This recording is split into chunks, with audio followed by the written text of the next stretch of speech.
Nothing succeeds like success అని ఆంగ్లంలో ఒక సామెత ఉంది. అంటే విజయం వరించటం మొదలైతే ఆగదని అర్థం. దానికి విరుగుడుగా తెలుగులో మరో సామెత ఉంది. గ్రహచారం ఎక్కడో తంతే తాడే పామే కరుస్తుందన్నది ఆ సామెత. ఆంధ్రప్రదేశ్లో విపక్ష స్థానం కూడా దక్కని వైసీపీకి ఇప్పుడు ఆ రెండో సామెత అతికినట్లు సరిపోతుంది.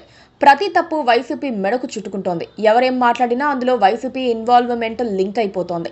దాంతో ఆ పార్టీ డిఫెన్స్ లో పడిపోయే పరిస్థితి వస్తోంది.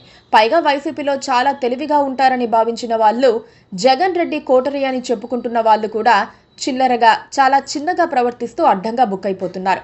ఉన్న సమస్యలు చాలవన్నట్లు కొత్తవి జోడించుకుంటున్నారు.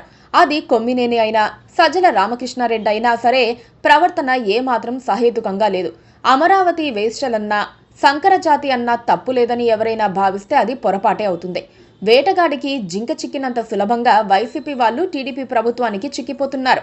అప్రస్తుత ప్రసంగం చేసేసి ఏదేదో మాట్లాడేసి ప్రత్యర్థులకు వాళ్ళు అవకాశాలు ఇచ్చేస్తున్నారు.